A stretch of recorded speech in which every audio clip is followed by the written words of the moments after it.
So thank you so much for joining me. I really appreciate you doing this quick video for us. So go ahead and introduce yourself and a little bit about the organization. So my name is Kat Ulbrich. I'm the Maryland and Delaware Area Director for the American Foundation for Suicide Prevention. And we're a national organization that saves lives and brings hope to those affected by suicide.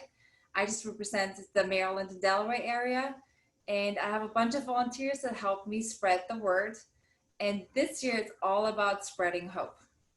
Okay, great.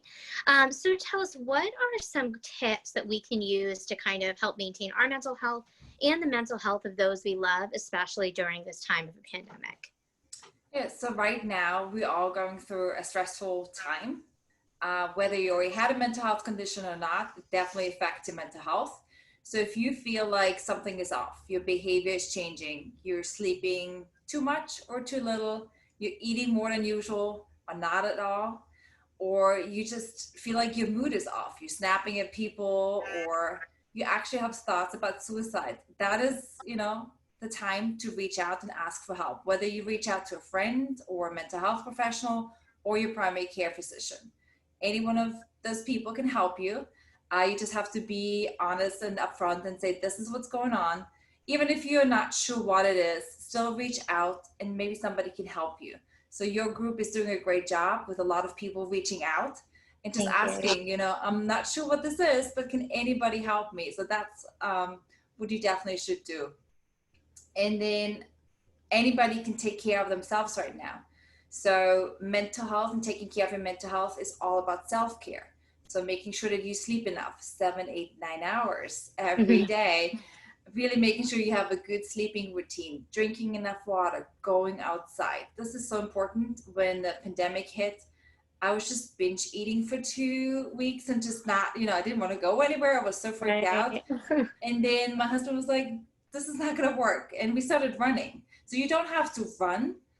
And I'm not a runner, but it really helps with my anxiety. It helps to go outside and remind myself that there are other things out there than just the news and the bad news that is around right now. So really make sure you go outside, and you still can connect with people, right? You can use technology, you can text, you can email, or also go outside, wear your mask, and have these interactions, because we all need them. I'm an introvert, but after 3 months in lockdown, I was like, I need to talk to somebody else but my husband. So this is really important, to make sure that you interact in all kind of ways that you can socialize, despite, being socially distant and protecting yourself from the virus. Right. Yeah. And I think it's important, like you had said, that just reach out. A lot of people are struggling, and it's nothing to be ashamed of. And there definitely is help available, and nothing bad comes with asking for help. So, and I think that's kind of sometimes one of those stigmas. People are like, well, am I going to get in trouble? Or, is something bad going to happen? And your organization does a great job about, reminding people that there's no shame in reaching out when we're feeling down. So you have the walk coming up, which has to be done a little differently. So I like the idea of the drive-through that you're doing. So can you walk us through a little bit about the drive-through walk opportunity and how it's being done virtually? Yeah, so the way the American Foundation for Suicide Prevention raises awareness and funds is through the Out of the Darkness walks. This year we just can't gather, because in Annapolis we usually have 1,500 people walk together to raise awareness. So this year on September 19th and 20th, we ask you to still walk to fight suicide, but in your community. So wear your AFSP shirts, your Out of the Darkness shirts, make posters with your loved ones, or just a message of hope, and go in your community, walk with friends and family.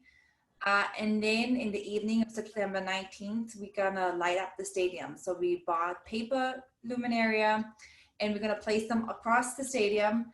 You're gonna enter through gate 5, like you usually do with our walk, and then just drive through the parking lot. And WRNR is gonna provide the music and some special messaging. So whether you lost a loved one to suicide or you struggle with your mental health, this is an opportunity for you to find hope and still be with your community in a safe way. Right. That sounds like it's going to be so beautiful. I'll definitely it's not going to rain. yeah. I was like, well, we're in the cars, but no, it doesn't help with the fire and rain, I guess. Let's hope. We'll have to use LED candles if Yeah, it really. so we're using LED candles. Oh, Just okay. afraid of the paper, I know. but it's gonna It work will out. be It's fine. gonna be It will. fine. Yeah. But the main point is that we need some kind of in-person event, and we usually have Hmm. 11 walks. And while we can't do 11 luminaries or luminaria, it's just really an opportunity for those who need this in-person event to come Great. together and see that they're not alone.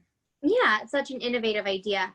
So should people decorate their cars with posters and things while they're driving through? Definitely, if you want to, as long as it's safe. So Yeah. don't have anything Don't hang cover your off your windshield. right. I think I saw some chalk markers or other things that you can decorate. You can maybe also put something in the back of your car, have flags or something small. That is totally up to you. But we also have a virtual wall, one to Hmm. share a picture of your loved one or a story about the loved one lost to suicide, and one about your out of the darkness experience. Because this is not just one day. For the next 2 months, we have different activities, trainings, a wellness challenge, different kind of yoga and Zumba fundraisers. So it's going to be a 2 month um, challenge or 2 month experience of things to do about raising awareness about mental health and suicide. Beautiful. So go ahead and tell us your website. I will definitely link it in the video as well. And that way people can learn more about it. Or of course, log on to donate as well. For the Out of the Darkness experience, it's afsp.org/Annapolis. And for our chapter, it's afsp.org/Maryland. You can also go on afsp.org. We have a ton of resources about how to reach out when you struggle, what to do when you lost somebody to suicide. We just added resources for minorities. And now for Suicide Prevention Awareness Month, we have a new website that is called Keep Going. So it's all about how we're going to get through this pandemic and also take care of our mental health. Awesome. Thank you so much for sharing. I really appreciate all of that valuable insight. Well, thank you. And you being such a great voice for this community, I really appreciate it. Oh, thanks.